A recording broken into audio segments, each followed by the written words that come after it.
भारत के खिलाफ पाकिस्तान का साथ देने वाले तुर्की के साथ बड़ा खेल हो गया है। इस बार फाइनेंशियल एक्शन टास्क फोर्स यानी FATF ने पाकिस्तान के साथ साथ तुर्की को भी ग्रे लिस्ट में डाल दिया है।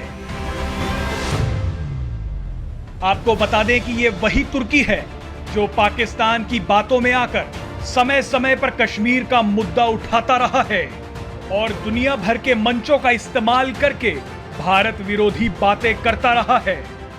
इस वीडियो में आपको बताएंगे कि तुर्की के साथ ऐसा क्यों किया गया और FATF की ग्रे लिस्ट में आने का मतलब क्या होता है। आपको बता दें कि फ्रांस की राजधानी पेरिस में 3 दिनों तक चली फाइनेंशियल एक्शन टास्क फोर्स की मीटिंग में पाकिस्तान और तुर्की के खिलाफ ये बड़ा फैसला लिया गया है। आइए पहले बात कर लेते हैं पाकिस्तान की।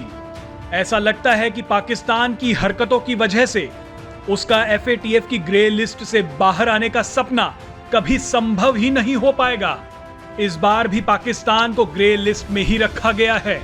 FATF ने कहा कि पाकिस्तान तब तक इस लिस्ट में शामिल रहेगा जब तक कि वो ये साबित नहीं कर देता कि आतंकी हाफिज सईद और मसूद अजहर के खिलाफ कार्रवाई की जा रही है।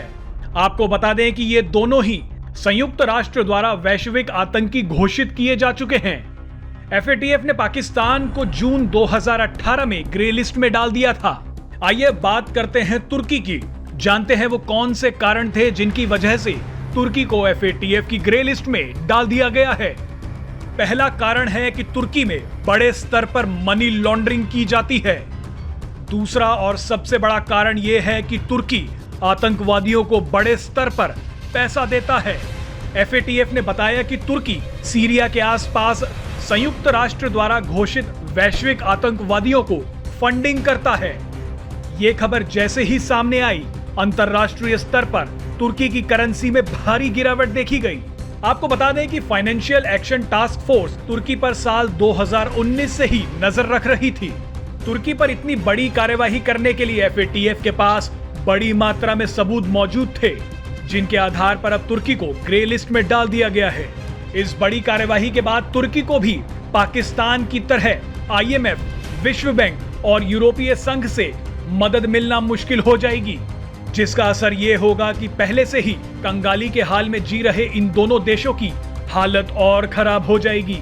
तुर्की का ग्रे लिस्ट में आना पाकिस्तान के लिए अब सबसे बड़ा खतरा बनकर सामने आया है, क्योंकि जब भी भारत, इजराइल और फ्रांस ने पाकिस्तान को FATF की ब्लैक लिस्ट में डालना चाहा, तो तुर्की पाकिस्तान की मदद करके उसे बचा लेता था। लेकिन अब तुर्की के ग्रे लिस्ट में आ जाने से ये तय माना जा रहा है कि अगर पाकिस्तान अब भी नहीं सुधरता तो उसका ब्लैक लिस्ट में आना लगभग तय है।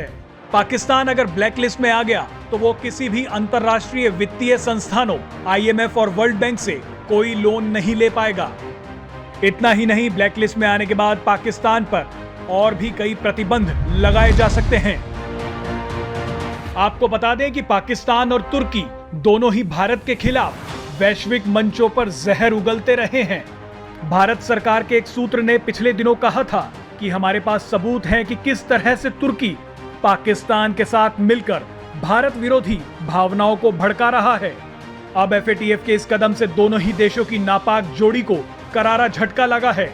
आपको याद होगा कि भारतीय विदेश मंत्री S जयशंकर ने पिछले दिनों एक कार्यक्रम में कहा था कि मोदी सरकार के प्रयासों का नतीजा है कि पाकिस्तान को FATF की ग्रे सूची में डाला गया है। पाकिस्तान और तुर्की की इस अंतरराष्ट्रीय बेइज्जती में भारत की एक बड़ी कूटनीतिक जीत है।